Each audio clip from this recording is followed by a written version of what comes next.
Financier இங்கே சிந்தாமணிக்கு கால் பண்ணி அந்த மொத்த குடும்பமும் வீட்டை காலி பண்ணிட்டு போயிட்டாங்கன்னு சொல்ல, என்ன சொல்கிறீங்க அப்படின்னு கேட்க, ஆமாம், நீங்கள் தான் அந்த வீட்டை காலி பண்ண போகும்போதும் சப்தி பண்ண போகும்போதும் அந்த மொத்த குடும்பமும் நடுத்தருவில் நிற்கிறத பார்த்து சந்தோஷப்படணும்னு சொல்லிட்டு இருந்தீங்க. ஆனால் அதுக்கு முன்னாடியே அவங்க வீட்டை காலி பண்ணிட்டு கிளம்பிட்டாங்கன்னு சொல்ல, இதை கேட்ட எங்கள் சிந்தாமணி அதிர்ச்சி ஆகுறாங்க. எனக்கும் அவங்க எல்லாரையும் நடுத்தருவில் நிற்க வச்சு பார்க்கணுன்னு சந்தோஷமாக தான் இருந்தது. நேரில் பார்த்தா கொஞ்சம் மனசு ஆறுதலாகும்னு நினச்சேன். அதுக்கு முன்னாடியே அவங்க எல்லாரும் கிளம்பிட்டாங்களா? பரவாயில்ல, அந்த வீட்டை சப்தி பண்ணுறது மட்டும்தான். என்ன இருந்தாலும் அவங்களால ஒரு நாளைக்குள்ள அவ்வளோ லட்ச ரூபாயை ரெடி பண்ணி கொடுக்கவும் முடியாது அப்படின்னு சிந்தாமணி சொல்ல, இதை கேட்டீங்க ஃபினான்சியரும் சரி நான் அப்புறம் ஃபோன் பண்ணுறேன்னு சொல்லிட்டு கால் கட் பண்ணிடுறாங்க. வீட்டுக்கு வெளியே எல்லாருமே வீட்டை விட்டு போனாலும் ஆனால் மனோஜ் மட்டும் வீட்டுக்கு முன்னாடி கேட்டுக்கு வெளியே நின்றுட்டே இருக்காரு. ரோஹிணிக்கு கால் பண்ணி வர சொல்லிடுறாரு. என்ன மனோஜ், எதுக்காக ஃபோன் பண்ணி உடனே வீட்டு பக்கம் வர சொன்னேன்? என்னாச்சு, ஏன் கேட்டெல்லாம் போட்டிருக்குன்னு சொல்லிட்டு ரோஹிணி கேட்க, நடந்த விஷயத்த இங்கே ஒன்று விடாமல் மனோஜ் சொல்கிறாங்க. வீட்டில் அம்மா என் மேலே ரொம்ப கோவமாக இருக்காங்க. அம்மாவுக்கு என் மேலே எவ்வளோ கோவம்னு உனக்கு சொல்லி புரிய வைக்கணும்னு அவசியம் இல்லை. இப்போ இந்த வீடு என்னால் தான் இந்த மாதிரியான நிலைமையில வந்து நிற்கிதுன்னு அம்மாவுக்கு என் மேலே ரொம்ப பெரிய வருத்தம். நீயும் நானும் இந்த விஷயத்தில் ஏதாவது ஒன்று பண்ணி இந்த வீட்டை மீட்டு அம்மா கையில் ஒப்படைக்கணும். அப்போவாது உன் அம்மா ஏற்றுப்பாங்கல்ல. இந்த வீட்டில் நீயும் நானும் சந்தோஷமாக வாழலாம்னு சொல்ல, மனோஜ் நீ சொல்கிறதெல்லாம் சரிதான், ஆனால் ஆண்டி என்னை இந்த விஷயத்தினால ஏற்றுப்பாங்கன்னு எப்படி நம்புறேன்னு சொல்லி கேட்க, செஞ்சு பார்ப்போம். உன்னை ஒருவேளை ஏற்றுக்கலனாலும் நீயும் இந்த வீட்டுக்குள்ளே என் கூட வந்து சந்தோஷமாக வாழணும். அந்த முத்து, மீனா, ரவி, ஸ்ருதி இவங்க எல்லா முகத்திலையும் நம்ம கறியை பூசணும் அப்படின்னு அங்கே மனோஜ் சொல்ல, நீ சொல்கிறது கேட்கும் போது எனக்கு சந்தோஷமாக தான் இருக்குது. வீடு ஒருவேளை கைக்கு வந்ததுக்கு பிறகு இங்கே ஆண்டி அதெல்லாம் நடக்க விட மாட்டேன்னு சொன்னாங்கன்னா அப்படின்னு சொல்ல, இந்த வீட்டில் எனக்கு உரிமை இருக்குல்ல, கண்டிப்பாக நான் கேஸ் போடுவேன் அப்படின்னு சொல்கிறாங்க. மனோஜ், நீ நிஜமாவா சொல்கிற? எனக்காக நீ எதை வேணாலும் செய்வியான்னு சொல்லி கேட்க, உனக்காக நான் எதை வேணாலும் செய்வேன் ரோஹிணி அப்படின்னு மனோஜ் வந்துட்டு சொல்லிடுறாங்க. இது கேட்டதுமே ரோஹிணியும் ஒரு மாதிரி சந்தோஷப்படுறாங்க. மனோஜ் சொல்கிறது போல் இந்த வீட்டை நம்ம மனோஜுக்காகனாலும் வீட்டு கொடுத்துட்டோன்னா இந்த வீட்டில் அந்த முத்து மீனா முன்னாடி நம்ம சந்தோஷமாக ரோஹிணிக்கு அந்த மனோஜ் கூட வாழணும். அதை பார்த்துட்டு அவங்க வயிற்றறிஞ்சு நிற்கணும் அப்படின்னு நினச்சிட்டு இருக்க ரோஹிணி சிந்தாமணிக்கு கால் பண்ணுறாங்க. சொல்லுமா, என்னம்மா வேணும்னு சொல்லி கேட்க, ஆண்டி எனக்கு ஒரு முக்கியமான ப்ராப்ளம், இங்கே வர முடியுமான்னு சொல்லி கேட்க, சரிம்மா வந்துடுறேன்னு சொல்லிட்டு ஃபோனை வைக்கிறாங்க. அப்போ சிந்தாமணியும் நேராக இந்த வீட்டு வாசலில் வந்து நிற்க, என்னாச்சுப்பா, எதுக்கு இங்கே வந்து நிற்கிறீங்க? என்ன ரோஹிணி, என்ன விஷயம், எதுக்காக ஃபோன் பண்ண அப்படின்னு சொல்லி கேட்க, ஆண்டி அந்த ஃபினான்சியர் உங்களுக்கு ரொம்ப வேண்டப்பட்டவர் தானே, 5 லட்சம் பணத்தை பற்றி கொடுத்தப்போ 10 லட்சம் வேண்டாம் 5 லட்சம் வாங்கிக்கிட்டு அந்த பையனை போயிட்டு நீங்கள் ரிலீஸ் பண்ணுங்கன்னு சொன்னீங்கல்ல, ப்ளீஸ் ஆண்டி எனக்காக இந்த ஒரு விஷயத்தில் ஹெல்ப் பண்ணுங்க ப்ளீஸ் ஆண்டி அப்படின்னு சொல்லி கேட்குறாங்க. என்னம்மா, ஃபினான்சியர் எப்படிப்பட்டவன்னு உனக்கே தெரியும். அவர் ஒரே இன்ஸ்டால்மெண்ட்டில் மொத்த அமௌண்ட்டையும் கட்ட சொல்கிறாரு. மொத்த அமௌண்ட்டு உங்ககிட்ட இருந்ததுன்னா அதை கட்டிட்டு நீங்கள் வீட்டை மீட்கிறதுல தப்பே இல்லையே. இதில் அவர்கிட்ட நான் என்ன பேச முடியும்னு சொல்லி கேட்குறாங்க. ப்ளீஸ் ஆண்டி, அந்த ஃபினான்சியரும் இப்போ இங்கே தான் வந்துகிட்டு இருக்காருன்னு சொல்ல ஃபினான்சியரும் வந்துடுறாங்க. மனோஜ் நின்றுட்டுருக்கேன். நீயும் உன் புருஷனும் சேர்ந்ததை பார்க்கும்போது சந்தோஷமாக தான் இருக்கு. ஆனால் இந்த வீட்டை பற்றி பேசி இனி நான் என்ன முடிவெடுக்கிறது அப்படின்னு அங்கே சிந்தாமணி சொல்ல, ஆண்டி இந்த வீடு மட்டும் நீங்கள் தயவு செஞ்சு இங்கே திரும்ப கொடுத்துருங்க ஆண்டி. அந்த மொத்த பணத்தையும் கட்டுறதை பற்றி கண்டிப்பாக நாங்கள் பேசுகிறோம். கண்டிப்பாக அவங்க மொத்த பணத்தையும் கட்டிடுவாங்க ஆண்டி. ப்ளீஸ் ஆண்டி, இதில் என்னோட லைஃப்பும் அடங்கியிருக்குன்னு அங்கே ரோஹிணி கெஞ்சுறாங்க. இங்கே பாருமா ரோஹிணி, முடிஞ்ச அளவு உனக்காக நான் ஹெல்ப் பண்ணிட்டேன். இதுக்கு மேலேயும் என்கிட்ட நீ ஹெல்ப் எதிர்பார்க்க முடியாது. ஏன்னா இது அவருடைய டன், அவர் தான் இதில் முடிவெடுத்தாகணும் அப்படின்னு சொல்லிட்டு ஃபினான்சியரை பார்க்குறாங்க. ஃபினான்சியர் பக்கத்தில் வர, நான் தான் என் முடிவை தெளிவாக சொல்லிட்டேனே, இனி இதில் பேசுகிறதுக்கு எதுவுமே இல்லை. நான் ஜப்தி பண்ண போகிறேன்னு தெரிஞ்சு வீட்டை விட்டு பயந்து எல்லாமே வெளியே கிளம்பி போயிட்டாங்க. ஆனால் நீங்கள் இதுக்காக வந்து பேசணுன்ற அவசியம் இல்லை. உங்கள் ஹஸ்பண்டை கூட்டிகிட்டு தனியாக போய் சந்தோஷமாக பாடுறதுக்கு முயற்சி பண்ணுங்கள் அப்படின்னு சொல்ல, அதை கேட்டுக்கிட்டு இருக்க மனோஜ், இல்லை நாங்கள் எப்படி அந்த பணத்தை கட்டிடுவோன்னு சொல்ல, எப்படி கட்டுவேன், உன்னால் எப்படி கட்ட முடியும், எந்த நம்பிக்கையில் நீ 38 லட்ச ரூபா பணத்தை கட்டிடுவேன்னு என்கிட்ட பேசிக்கிட்டு இருக்கான்னு சொல்லிட்டு ஃபினான்சியர் கேட்குறாரு. அதுக்கு மனோஜுமே, முத்துவும் மீனாவும் கட்டுன்னு சொல்லியிருக்காங்கல்ல அப்படின்னு சொல்ல, முத்துவும் மீனாவுமா, ஷோரூம் வச்சிருக்க உன்னாலே அந்த பணத்துக்கு திருப்பி கட்ட முடியல. முத்து மீனா சாதாரண பூ கட்டுறவங்க, டிரைவரால் எப்படி இவ்வளோ பணத்தை ஒரே நாளையில் திரும்ப கொடுக்க முடியும்? நீ சொல்கிற மாதிரி டைம் கொடுத்தாலும் அந்த டைம்குள்ளே அவங்களால திருப்பி கட்டிட முடியுமா அப்படின்னு அங்கே ஃபினான்சியர் கேட்குறாரு. அதெல்லாம் கட்டிட முடியும், நாங்கள் ஏதாவது ஒரு வகையில் ஏற்பாடு பண்ணி கட்டிடுவோன்னு அங்கே மனோஜ் சொல்ல, ஆமாம் நீ கட்டிட்டு வந்த பொண்டாட்டியே தப்பு பண்ணியிருக்காளா, என்ன கல்யாணம் பண்ணிட்டு வந்தாளா, குழந்தை பிறந்திருக்கான்னு எதுவுமே தெரியாமல் கூட சேர்ந்து வாழ்ந்தவன் தானே நீ. உன்னை மாதிரி ஒரு முட்டாளுக்கு பணத்தை கொடுத்தேன்னு நினைக்கும் போது தான் எனக்கே அசிங்கமாக இருக்குன்னு சொல்ல, என்னடா பேசினேன்னு கோவத்தில் இருந்த மனோஜ் அந்த ஃபினான்சியருடைய சட்டையை பிடிக்க ஃபினான்சியர் இங்கே சிந்தாமணியை பார்க்குறாங்க.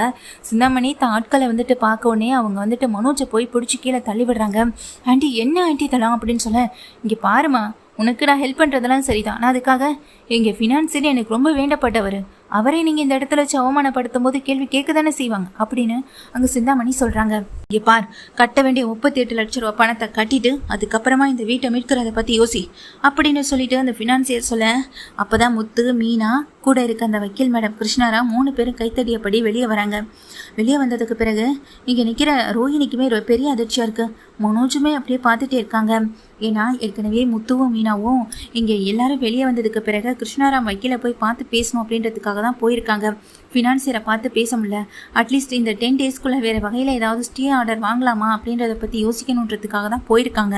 போயிட்டு அவங்கள கூட்டிகிட்டு வீட்டை வந்துட்டு பார்க்கணும் அப்படின்றதுக்காக ரிட்டர்ன் வரும்பொழுது தான் இந்த விஷயத்தை பார்த்து அமைதியாக ஒதுங்கி நிற்கவும் செஞ்சுருக்காங்க. மனோஜ் ஆல்ரெடி வீட்டு வாசலே நின்றுட்டு வரமாட்டேன், இந்த வீட்டை மீட்டுட்டு தான் நான் வருவேன் அடம்பிடிச்சிட்டேன்னா இதுக்கப்புறம்லாம் விஷயம் தெரியுது. எல்லாரும் இங்கே வந்து நிற்கிறாங்களேன்னு தெரிஞ்சுதான் அவங்க வண்டியை நிறுத்திட்டு அங்கே பார்க்கவும் செஞ்சுருக்காங்க. அப்போ தான் மனோஜ் அவங்கள அடிக்க போனப்பையும் மனோஜை வந்துட்டு அவங்க கீழே பிடிச்சு தள்ளிவிட்டதையும் மிரட்டினதையும் எல்லாத்தையுமே வீடியோ ரெக்கார்ட் பண்ணி கிருஷ்ணாராம் அவங்க முன்னாடி கொண்டு வந்து காட்டுறாங்க. கொஞ்சம் நேரத்துக்கு முன்னாடி நீங்கள் மனோஜை அடிக்க போனதுக்கும் மனோஜ் கீழே பிடிச்சி தள்ளிவிட்டதுக்கும் மொத்த பணத்தையும் கேட்டு நீங்கள் அவரை இங்கே ரொம்ப டார்ச்சர் பண்ணதுக்கும் எல்லா எவிடன்ஸும் இப்போ என் கையில் இருக்கு. இதை மட்டும் நான் கோர்ட்டில் போய்ட்டு சப்மிட் பண்ணனா என்ன ஆகும்னு கொஞ்சம் யோசிச்சு பாருங்கள். நீங்கள் பண்ணிக்கிட்டு இருக்க இந்த கந்து வெட்டி தொழிலை பண்ணவே முடியாத அளவுக்கு ஜட்ஜே பெரிய ஆர்டரை போட்டுருவாருன்னு சொல்லி மிரட்டுறாங்க. என்ன மேடம் மிரட்டுறீங்களா அப்படின்னு சொல்லி அந்த ஃபினான்சியர் கேட்குறாரு. மிரட்டுறதில்ல, இதுதான் லா படி ரொம்ப உண்மை. நீங்கள் நோட்டீஸ் அனுப்பி இன்னும் முழுசாக ஒரு நாள் கூட முடியலை. அதுக்குள்ளே இந்த வீட்டை ஜப்தி பண்ண யாராலையும் முடியாது. கோர்ட்லேருந்து கிடைக்கக்கூடிய ஆர்டர் என்னென்னா கிட்டத்தட்ட ஒரு சில வாரங்கள் இல்லை 60 நாட்கள் கண்டிப்பாகும். இதுக்குள்ளே இந்த வீட்டை யாராலையும் ஜப்தி பண்ண முடியாது. அதை தாண்டி ஜப்தி பண்ணணும்னு நினச்சிங்கன்னா உண்மையாக ஜப்தி பண்ணலைன்னு தான் அர்த்தம். நீங்கள் இவங்களை ஏமாத்துறீங்க, லா தெரியலன்னு இவங்களுக்கு ஏமாத்துறீங்கன்றதான் உண்மையும் கூட. சரி, ஒருவேளை இந்த வீட்டை நீங்கள் கோர்ட்டில் வந்துட்டு வேறு வகையில் மூவ் பண்ணி இதை ஒரே நாளில் ஜப்தி பண்ணுறீங்கன்னே வச்சுக்கோங்க. ஆனால் அவங்கள மிரட்டி அந்த பணத்தை கேட்குறது தவறு இல்லை. கந்த வெட்டிங்கிறது சாதாரண தொழில் இல்லையே, அதில் எவ்வளோ பெரிய ப்ரொசீஜர் இருக்குன்னு உங்களுக்கு தெரியும்ல. அதெல்லாம் மீறி நீங்கள் வட்டிக்கு பணம் கொடுத்து வாங்கிட்டு இருக்கீங்கன்னு உங்கள் மேலே ஒரு கம்ப்ளைண்ட் இந்த மனோஜ் சம்மந்தப்பட்ட பல பேர் வந்து கொடுத்தாங்கன்னா என்ன ஆகும்னு கொஞ்சம் யோசிச்சு பாருங்கள். ஏற்கனவே இந்த சிந்தாமணி உங்கள் கூட சேர்ந்துருக்கா. சிந்தாமணி கூட ஏகப்பட்ட கேஸ் இருக்குது. அதுக்கான எல்லா எவிடன்ஸும் எங்கள் கையில் இருக்குது. திருப்பி கொடுத்தாலும் ஆனால் அலக்கழிச்சதும் உங்களை கஷ்டப்படுத்துனதும் எல்லாமே உண்மை தானே சிந்தாமணி. உங்கள் பற்றின கேஸும் என் கையில் இருக்குது. நீங்கள் இப்போ மிரட்டிட்டு இருந்ததுக்கான எவிடன்ஸும் என் கையில் இருக்குது. இதெல்லாம் கோர்ட்டில் கொண்டு கொடுத்தாலோ இல்லை ஸ்டேஷனில் கொண்டு கொடுத்தேன் அப்படின்னாலோ அடுத்ததான் நீங்கள் பண்ணிக்கிட்டு இருக்க இந்த தொழிலை பண்ணவே முடியாது. ஏழை பாலைங்கன்னு கஷ்டப்படுத்துறீங்க அப்படின்னு சொல்லி உங்கள் மேலே ஏகப்பட்ட ஒரு கம்ப்ளைண்ட்டை என்னால் போட முடியும். என்ன வக்கீல், நான் எதுவும் தெரியாதுன்னு நினச்சிட்ருக்கேன்னு பார்த்தீங்களா அப்படின்னு சொல்லிட்டு அங்கே அந்த கிருஷ்ணாராம் பேசவும் செய்கிறாங்க. 2 சிந்தாமணியும் கூட நிற்கிற ஃபினான்சியரும் அப்படியே அதிர்ச்சியோட கதிகலங்கி நிற்க, என்ன சார் நீங்கள் கொடுத்த கம்ப்ளைண்ட்டை வாபஸ் வாங்குறீங்களா இல்லைன்னா நீங்கள் ஜெயிலுக்கு போகிறீங்களா? ஆல்ரெடி இவங்க 10 லட்சம் ரூபா உங்ககிட்ட கட்டினதுக்கான ரசீதும் இருக்குது. எல்லா எவிடன்ஸும் எங்கள் கையில் இருக்கிற பட்சத்தில் நீங்கள் கோர்ட்டில் கொடுத்த நோட்டீஸ் செல்லுபடி ஆகவே ஆகாது. இதை நீங்கள் வாபஸ் வாங்கினீங்கன்னா உங்களுக்கு நல்லது. அப்படி இல்லைன்னா நீங்கள் 2 பேருமே ஜெயில் தண்டனையை அனுபவிக்க வேண்டியதான் வரும் அப்படின்னு சொல்கிறாங்க. இதை கேட்ட உடனே 2 பேரும் அதிர்ச்சியில் திகச்சு போய் நிற்கிறாங்க. சரி முத்து, இது வேலைக்கு ஆகாது, நீங்கள் வாங்க நம்ம நேராக ஸ்டேஷனுக்கு போகலான்னு சொல்லும் போதே, இல்லை வேணா ஒரு நிமிஷம் அப்படின்னு அந்த ஃபினான்ஸே சொல்ல, என்ன ஃபினான்ஸு நீங்கள் இதுக்கெல்லாம் போய் அப்படின்னு சொல்ல, மேடம் உங்களுக்கான இவ்வளோ தூரம் ஹெல்ப் பண்ண வந்ததெல்லாம் சரிதான், பட் என்னுடைய தொழிலும் எனக்கு ரொம்ப முக்கியம் இல்லையா? உங்களுக்காக ஹெல்ப் பண்ண வந்து நான் என் மொத்த தொழிலை இழந்து நிற்கிறேமா? என்னுடைய வாழ்க்கையே இதை நம்பி தான் போயிட்டுருக்கு. என்னுடைய ஃபினான்ஸ் தொழிலை நம்பி தான் நான் எல்லாத்தையுமே பண்ணிக்கிட்டு இருக்கேன். அளவுக்கு அதிகமான வட்டி போட்டேன்னு சொல்லியோ இல்லை நான் வட்டி கேட்டு பணத்தை கேட்டு மிரட்டுறேன்னு சொல்லியோ இவங்க கோர்ட்டில் கம்ப்ளைண்ட் கொடுத்தாங்கன்னா பிரச்சனை எனக்கு தான் வந்து சேரும். அதனால் நான் கொடுத்த கேஸை வாபஸ் வாங்கிடுறேன்னு உடனே ஃபினான்சியர் மொத்தமாக மாறிடுறாரு. சிந்தாமணி அதிர்ச்சியில் நிற்கிறாங்க. நான் மொத்த கேஸையும் வாபஸ் வாங்கிடுறேன்னு சொல்லும்போது, ஃபஸ்ட்டு அதை செய்யுங்க, அதுக்கப்புறமா வந்து பேசுங்கன்னு அங்கே வேற கிருஷ்ணாராம் சொல்கிறாங்க. இதை கேட்ட உடனேயே அங்கே நின்றுக்கிட்டு அந்த சிந்தாமணியும் ஆடி போய் நிற்க, சிந்தாமணி உங்களை பற்றின எல்லா எவிடன்ஸும் என் கையில் இருக்குது. எப்போ என்ன வேணாலும் என்னால் செய்ய முடியும். அடுத்தவங்க பிரச்சனையில் தலையிடாமல் ஒதுங்கி நில்லைங்க. ஃபினான்சியருக்கும் அவங்களுக்கும் சம்மந்தப்பட்ட பிரச்சனையில் நீங்கள் எதுக்காக குறுக்க வரீங்க அப்படின்னு சொல்லி சிந்தாமணியையும் ஒரு 4 திட்டு விடுறாங்க. அதில் சிந்தாமணியும் அவமானப்பட்டு தான் அந்த இடத்த விட்டு போகவும் செய்கிறாங்க. முத்து, இதுக்கப்புறம் நீங்கள் பயப்பட வேண்டியதில்லை.